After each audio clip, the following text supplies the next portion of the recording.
This is Church of Uganda Family TV, enriching lives, regulated by the Uganda Communications Commission.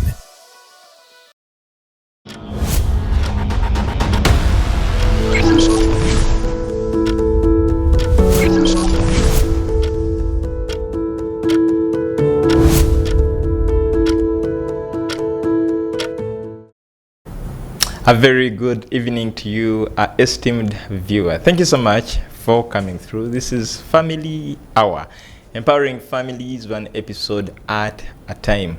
Of course, every day at this time, 9 p.m., it's Family Hour, and here we are today with our Family Hour episode of Thursday.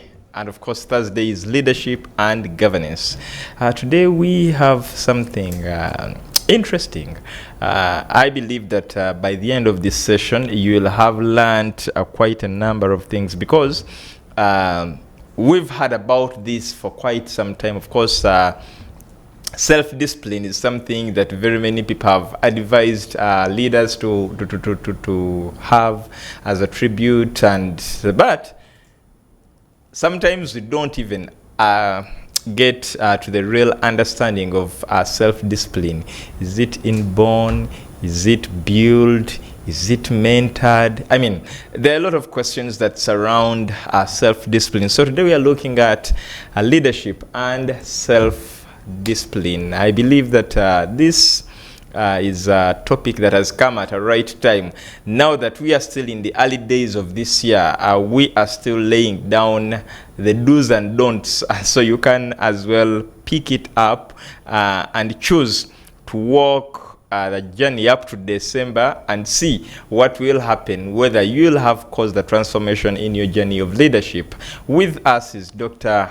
Patricia, the Deputy IGG. Doctor, it's a pleasure having you this evening. Thank you very much, Adrian. Good evening, and good evening, viewers. I'm indeed happy to be here and part of this conversation when we discuss a topic that is really timely, especially because we are beginning the year. We need to put our houses in order. We need to do self-examination and put our houses in order and ensure that as leaders we have self-discipline. We are cultivating self-discipline. We are building self-discipline in ourselves in order to be able to lead others effectively. But also, as we get into the political season, of course, the clouds are already dark. Only waiting for the rain. Politics comes with a lot of challenges, and it calls for a lot of discipline, especially on the part of leaders. Yes. Well, Doctor, it's a pleasure having you this evening. I was about to say that we got you from your resting after the Sunday event. Well, Sunday was action-packed. We had AYF at 40, and we're looking forward to AYF at 41. I know we'll have lots of fun and fellowship and serving God together as we celebrate the growth and evolvement of AYF. What I enjoyed most was looking at the different generations. The older people singing songs that inspire a certain generation, and then the young people, the middle age, the Gen Zs touching their age group, and they are the majority. So you would see that the cathedral was on fire. I was seated next to someone who enjoyed all the music across all generations, and then someone said that this one is a Bluetooth. She connects with every generation, but it was good music. I should say we had a great time. We had a great time fellowshipping and tapping back into memory lane and seeing what God has done for us, how far God has brought us in ministry, and even focusing and seeing where is God taking us. Yes. Well, we enjoyed. Now, if you didn't attend, there is AYF at 41. Kindly don't miss AYF. We shall tell you the dates when the time is due. For now, we have nothing to do for you. You missed this memorable experience. But let's wait for AYF at 41. Well, Doctor, getting to our discussion today, we are looking at leadership and self-discipline. But we want to lay a foundation for our topic today to get into the real understanding of the the term self-discipline. Yes, when you look at self-discipline, it is that ability to control one's emotion, to control your feeling, to control your behavior, to also control your desires in the face of external demands. Because today there are people who portray a certain character we do not understand, but a person who has self-discipline has got ability to have that self-control, to control his desires, to control his emotions and the demands in the face of the external demands, in order to achieve personal and also professional goals out there. So if you're a leader out there and you have self-discipline, then you are in control of yourself, of your emotions, of your desires, and this helps you to perform professionally and also be able to serve people effectively. And when you look at leadership, again, we defined leadership previously. It is basically the ability to guide, to influence, to also inspire individuals or groups towards achieving a certain goal. So what is your goal out there as a leader? And who are these people you're leading? Where are you leading them to? And how are you leading them? You are only able to lead them effectively when you have got self-discipline. If you can manage yourself, then you can properly manage others. Because a certain writer said, the first victory is won in the lives of great leaders or great men over themselves. So if you have victory over your life, then you have really won the first victory. And self-discipline comes first in that victory. And it is true that self-discipline helps people even to be achievers, not only effective leaders, but they also become achievers. Because good leaders are able to practice this self-control before they try to engage others. They first deal with themselves in-house. So self-discipline comes before leadership, success, and it is a price for leadership. So a person who has self-discipline basically has that powerful price for leadership. So as leaders, our greatest challenge is usually leading ourselves. So leadership begins with myself. If I can control myself, my emotions, and I'm disciplined, then I'm able to manage others. Because we cannot expect to take others further than we have gone ourselves. We first have to demonstrate it ourselves to ourselves before we lead others. So we must travel within before we travel without. And that is basically what self-discipline is when we talk about leadership. Okay. Now, Doctor, for example, on someone's journey of leadership growth, how is self-discipline significant?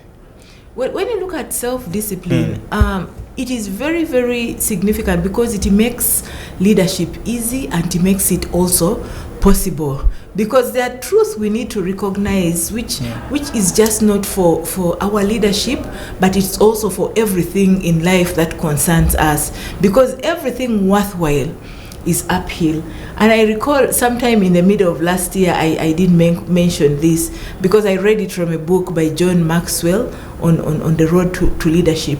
He says everything worthwhile is uphill, and anything and everything you desire to have in life is uphill. And that is where the meaning that comes with true leadership is built, that the pursuit of it is challenging, it can be exhausting, it can be difficult, just like it's difficult to climb uphill, but everything worthwhile is uphill. And the implications are simple, because there is no such a thing as accidents or accidental achievements in life. You have got to work hard with dedication and commitment. So no person who has climbed a mountain of success ever says that I just found myself there. I don't know how I got here, but I just found myself. Every person will have a story to tell, because they will have gone through hard rocks, difficult situations, difficult areas to climb and navigate. So there is no leader who ever led people to do something he did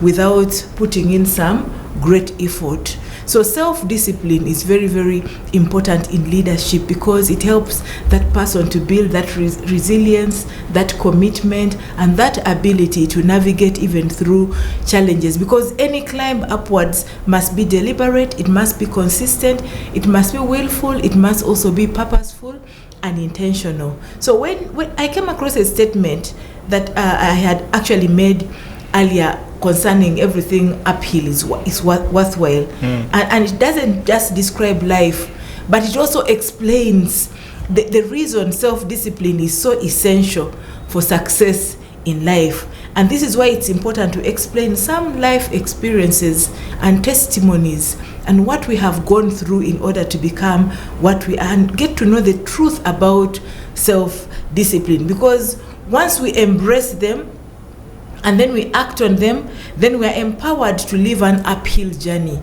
and we will be able to pay even the price of leadership. One, self-discipline enables you to be able to navigate through and go uphill, but also when you live each day with the intentionality you make with self-discipline, then you're able to come out, because you will be positive, you'll work at it, you look at how to maintain and push and propel yourself up, because self-discipline moves you from a good intention to good actions. Because many people out there, Adrian, have good intentions, but how many of them are able to put those good intentions into actions? And this is where now self-discipline comes out very, very important. Self-discipline is what separates words and ideas from actual results. A person who is self-disciplined will be focusing at actual results. He's able to transform his words and ideas and put them into actions and bring out results. I noticed that one of the greatest gaps in life is between sounding good and doing good. So many leaders out there sound good. Like now it is coming to campaigns, 26 will be voting. Everybody is striving to sound good and convince people, but doing good is another thing. A true leader who is a Christian and embodies Christian values and principles should be able to not only sound good, but also do good and demonstrate his examples by practicing what he says.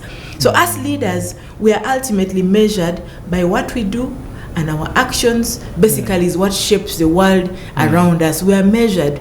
That's why there is that song of "They are watching you, marking what you do, hearing the things that you say." So the people you are leading ideally are on the lookout. Okay, God is also watching us, because God cannot be mocked, looks at the hearts of the individuals. But because without results, all the good intentions in the world are just it's an entertainment to ourselves. You can have the best intentions, but if people don't see the results, then as a leader you are not offering anything. That's why self-discipline paves the road to results. If you're self-disciplined, you will be looking at achieving your targets. You'll be looking at the results. You'll be looking at demonstrating what it is you have been telling people through action. So there are people who are always getting ready to get ready. I'm preparing to go. They're getting ready to get ready. They start and they never finish anything. Are you that leader?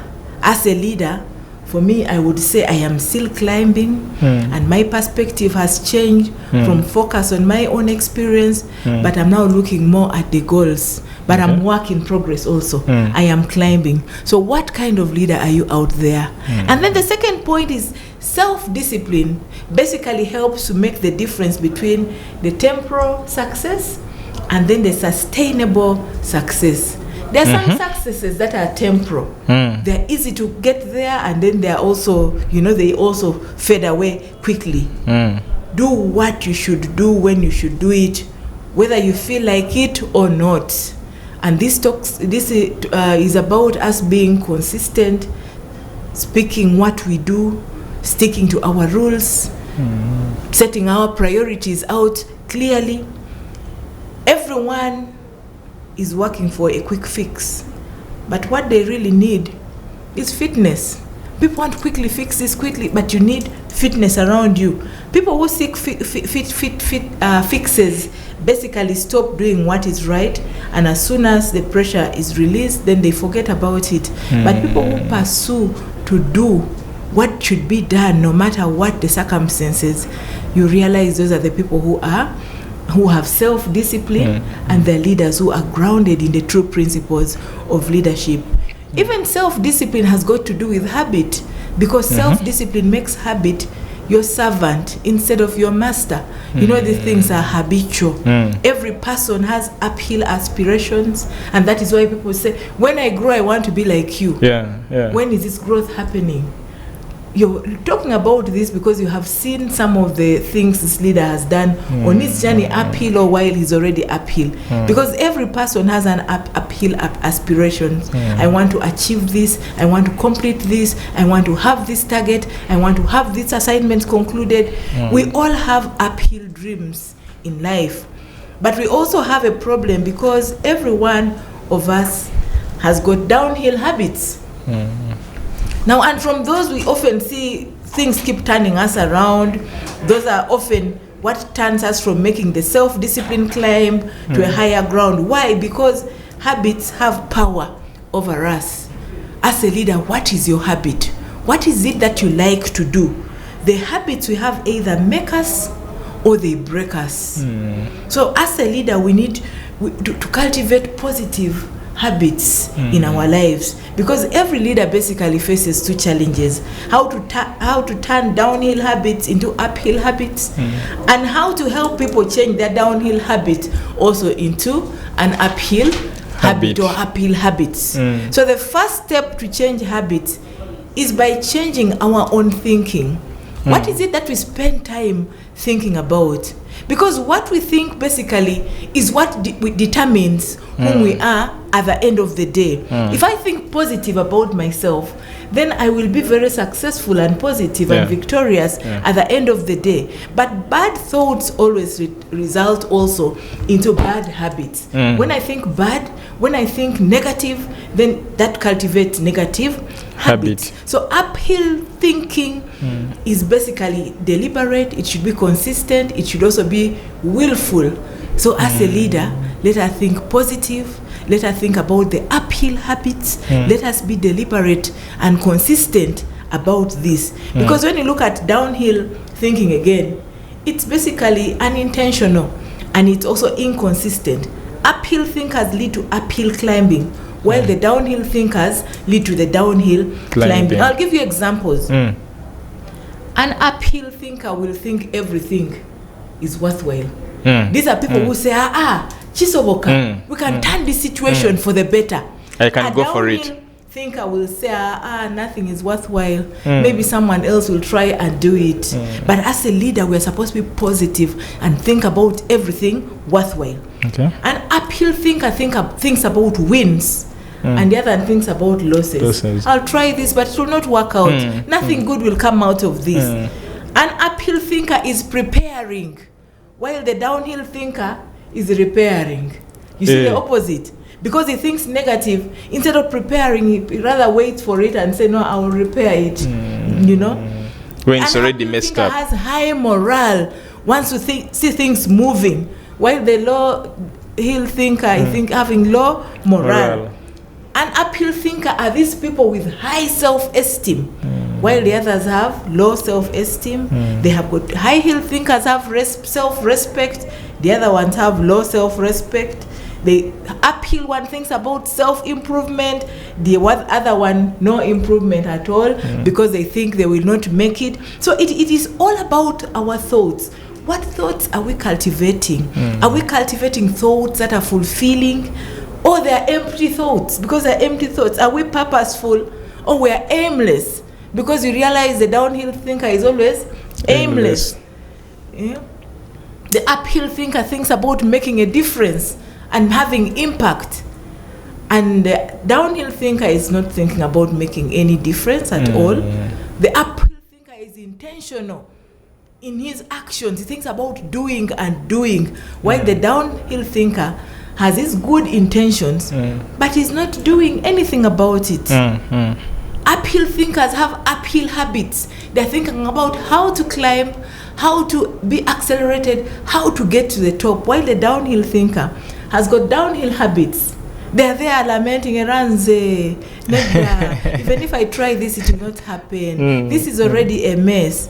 So I have a problem, and I think there are no solutions. Those are negative thinkers. Those are negative thoughts and therefore downhill thinkers, because they think there are no solutions to their problems. And yet an uphill thinker, like I said it is possible, everything is worthwhile, chisoboka, and they're very optimistic. Then when you look at self-discipline again, it is developed and it is not given. So as leaders out there, what is it that we can do to develop this self-discipline we're talking about, to enhance our leadership ability? Because lack of self-discipline is the only lead on people's potential. It is that cover which prohibits or prevents people from maximizing their potential. But the good news is that it is not something you're born with. It is something we can cultivate and develop in our lives over time. It is something you develop, and it is earned. It is not given. So we can be intentional, purposeful, and think hopefully and begin to work at developing this self-discipline. Because if lack of self-discipline has a lead in your life, you can remove that lead, because it is within your power. You can say, well, for me today, after this program, I have heard Dr. Patricia talk about this. I am going to remove this lead and begin to think positive and begin to think uphill. Yes. Okay. Well, Doctor, now I want us to look at what the subordinates benefit out of a leader who is self-disciplined. When you look at the subordinates who are under the leadership of a self-disciplined leader, they are able to develop in their skills and abilities. Okay. Because one, the leader would be able to motivate them to climb and move to the next ladder. I gave you an example of when the best thing that happened to my life at one point was climbing Mount Sinai with my entire family. I took them up the mountain, and it was so difficult to climb that mountain, and it was snowing, and we were not prepared appropriately for the snow. But we kept persevering with resilience. We climbed, and when we got to the top, we prayed together as a family. And believe you me, every prayer request we made in that conversation with God came to pass. Came to pass. So leaders out there, when you inspire, when you motivate the people you're leading, they benefit from you, but you also benefit from them. There are steps for developing that self-discipline and awareness, and these are steps you can cultivate in your subordinate. You need to see where you are falling short. We may need to seek out people who know what is in us, who are willing to help us, because sometimes you don't see your own shortfalls. And a leader would be able to see those shortfalls and identify them in the subordinates. So the subordinates then would benefit more from such a leader who was self-disciplined. Then self-disciplined people avoid temptation. Okay. Because while I was working hard to lose weight at one point, I would try as much not to go to the grocery shop and pick those things which make me build or gain weight. So I would avoid that temptation. I would leave those things on the shelves. So do not put yourself in a line of fire. So the subordinates are able to basically gain from what you're demonstrating to them, because they see that consistency. They see that self-discipline. They see that you are not putting yourself to temptation. For instance, you're trying to manage your expenses, but you're again the same person hanging around in a mall. You have seen this earring, you want it. You have seen this shoe, you want it also. You've passed outside there and you find someone making chapati, you want that chapati also. You cannot want or need everything. So it's about self-discipline. And as leaders, we need to train our people, our subordinates, to follow our example. We model the way from them. And in so doing, the subordinates will be able to learn and benefit from that. Self-disciplined people also know when to spend their energy and where to spend their energy. So that means you also have that self-control. You know where you put your energy best. Self-disciplined people know that they only have a certain amount of energy and they have to use it for the right purposes. Me, every day I look at the calendar or my diary and ask myself, what are the things that are priority today? when do I need to be at my best? Is first of all the first question. Because for me, normally I'm an early morning person. I am at my best in the morning. Early in the morning at 5 a.m. is when I do my exercise. 6:30 or 7 is when I do some of the challenging assignments before me and on my desk. And that is a time when I'm at my best. Meetings, if I'm to schedule meetings, it's mid-morning, 10, 11. In the afternoon, I kind of slow down. But after identifying those times, when I monitor my energy and the efforts, so that I am able to use my energy for the crucial moments, for the crucial things when I'm at my best. I also apply the energy required for me to practice self-discipline. Self-discipline at those times when I need it most. So if I begin to demonstrate this, and my subordinates, they also benefit from it. Self-disciplined people understand and practice the principle of pay now and play later. There are two kinds of people we have. Some people want to basically play now and pay later. But the reverse is the best. Because you realize that when you save now, then later on it's very, very enjoyable because you'll have learned your lessons, you'll have invested, you'll have the right thing to do at the right time. So the thing a leader should know is that everybody pays at the end of the day. Whether you pay it now or you pay it later, just know that there is a time for paying.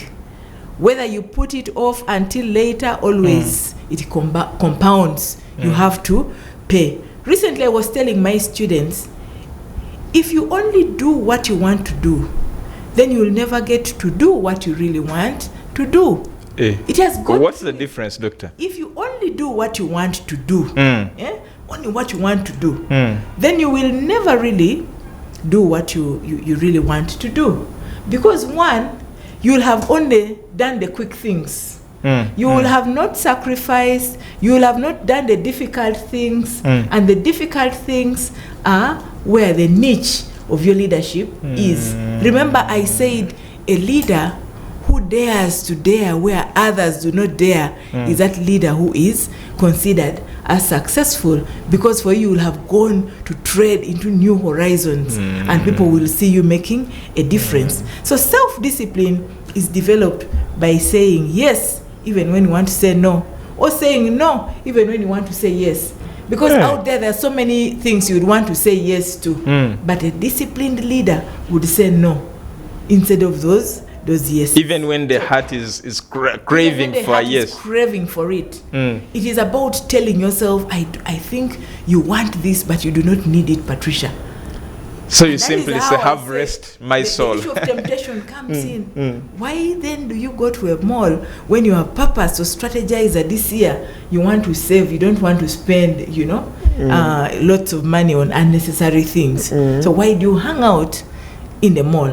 Doctor, let's take a short commercial break. When we return, we are going to start from there, because now the conversation is getting more deeper and deeper. So we are taking a short commercial break. Stick with us.